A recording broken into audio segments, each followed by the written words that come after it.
everybody. Thanks for joining me here on Coffee and the Cross. Love, life, and money. I'm Steve, your host.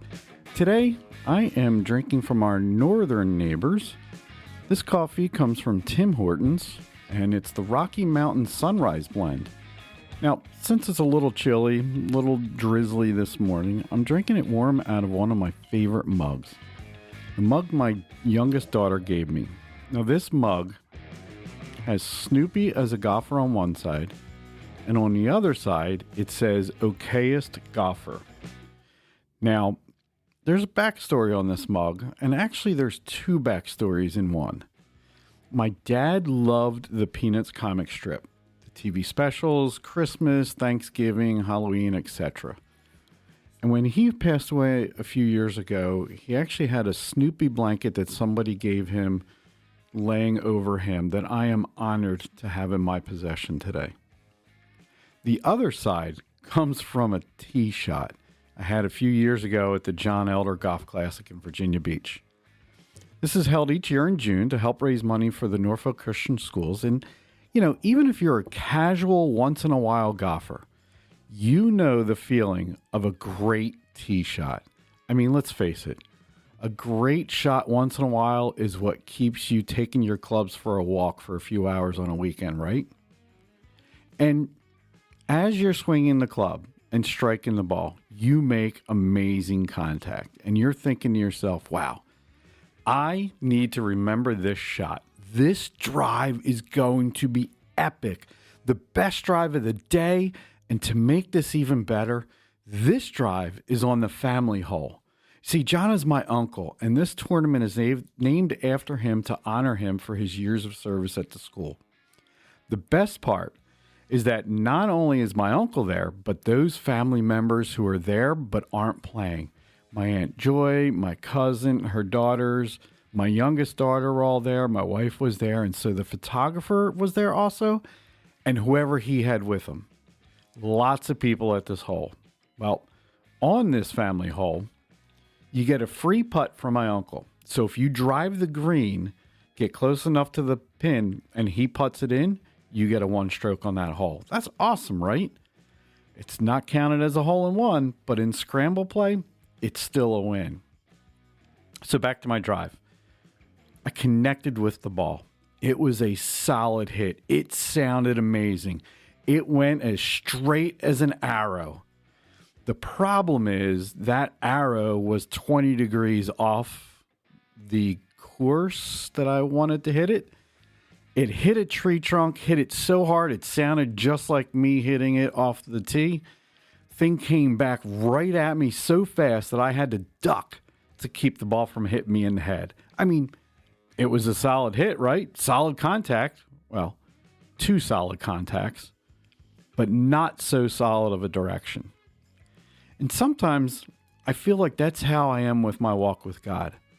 I can feel like I'm on solid ground, a solid walk. And then God gently nudges me and says, not so fast there, Steve.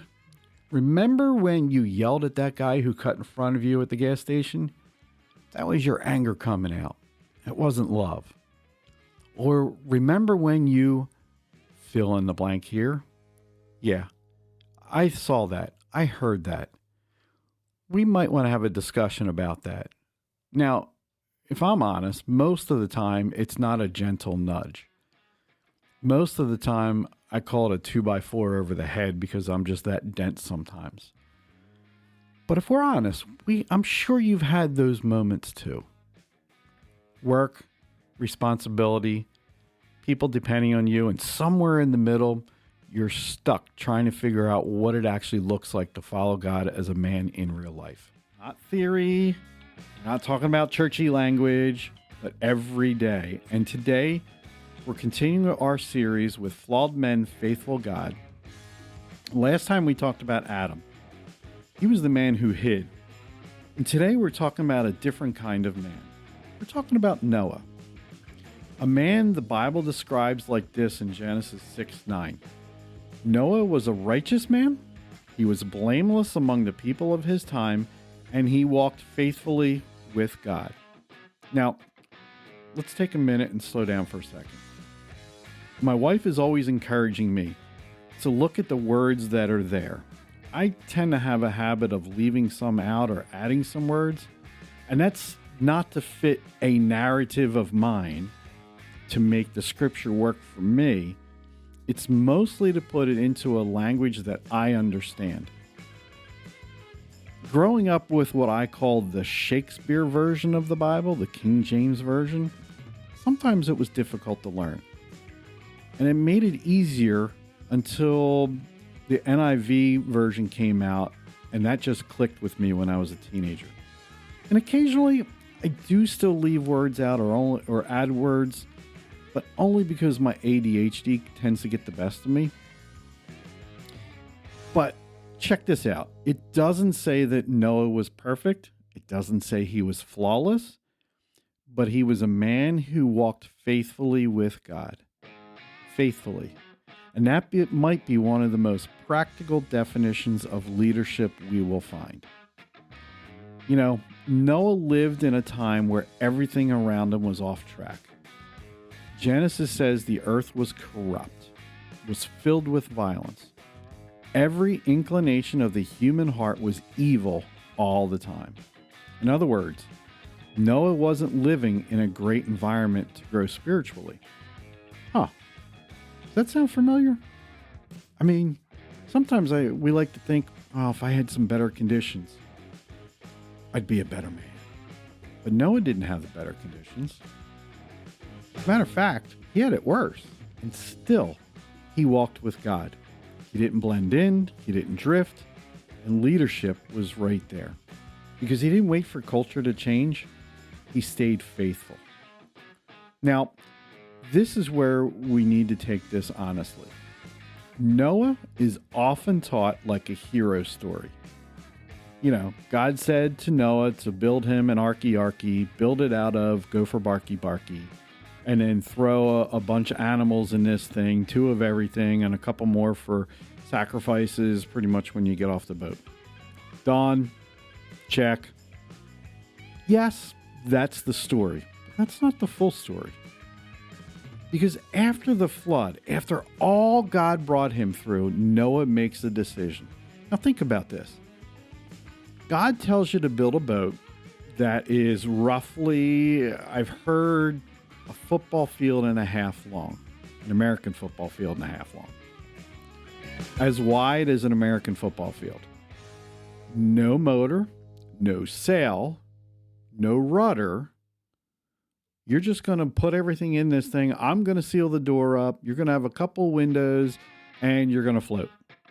And you're going to float until I let you out. That is faith. So Genesis 9 tells us, after all of God, what God brought them through, Genesis 9 tells us that he plants a vineyard. He makes wine, and he gets drunk. That's my words. Not what's actually in the Bible. It just says he drinks too much. And he winds up, we're just going to call it exposed in his tent. Now, this is a man who walked faithfully with God, obeyed and listened to God, spent all that time building this boat. God led all the animals onto the boat for him. God closed the door again. And they floated around. That's some kind of faith. And he led his family through the most extreme moment in human history. And yet, Noah fell. It reminds us that even strong men have weak moments. I'm sure you've heard it before. There are the TV preachers. There is the regular pastor. I call them regular pastors, but the pastors every day who stumble at some point. And it's just Satan just telling us these little lies. I mean, you can be faithful at work and committed to your family and trying to follow God, and still, we all have areas we stumble. Noah's story reminds us of this. You know, Adam hid immediately. But Noah, his story's a little bit quieter. Because if you read between the lines, there's something there. He just came through the flood, like I said, Everything you knew is gone. You are starting all over. You are responsible for rebuilding the earth. I mean, come on. That's a little bit of pressure. As Marty McFly would say, that's heavy. And sometimes what men do with pressure is, well, we don't run from the responsibility, we numb it. For some men, it's alcohol. For others, it might be work. For others, it might be gaming. Noah didn't run and hide, but he still had a moment where he stepped out of alignment with God. He wasn't as faithful. And if we're being honest, most men, we understand that. What's interesting about Noah is his defining moment wasn't his failure, it was his obedience. Because God did everything just as God did. Noah, did everything just as God commanded him.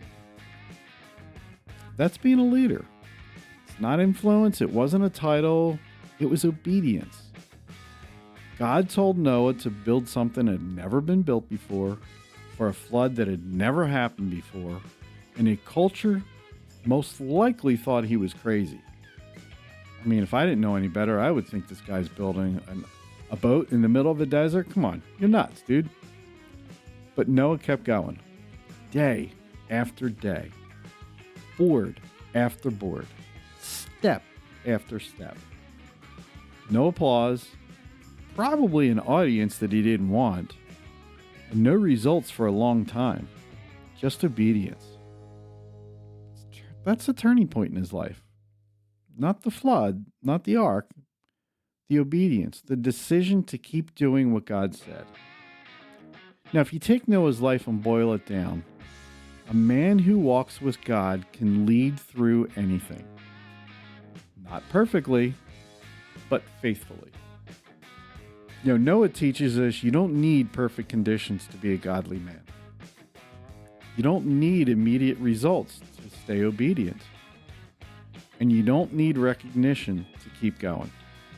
You need consistency. Walking with God isn't dramatic, it's daily. It's choosing integrity when no one is watching. It's showing up when you're tired. It's doing the next right thing. It's trusting God when you don't see the outcome yet. That's leadership. And most men, we overlook it because it's not flashy. A lot of us like the flashy, right? So how does this point to Jesus? So because Noah built an ark that saved his family from judgment, that was just temporary. Jesus came as something greater. Not a boat made of wood, but a Savior who would carry us through judgment permanently. Noah obeyed God and brought safety to his household. Jesus obeyed his Father and brought salvation to the world. And where Noah had a moment of failure, Jesus didn't.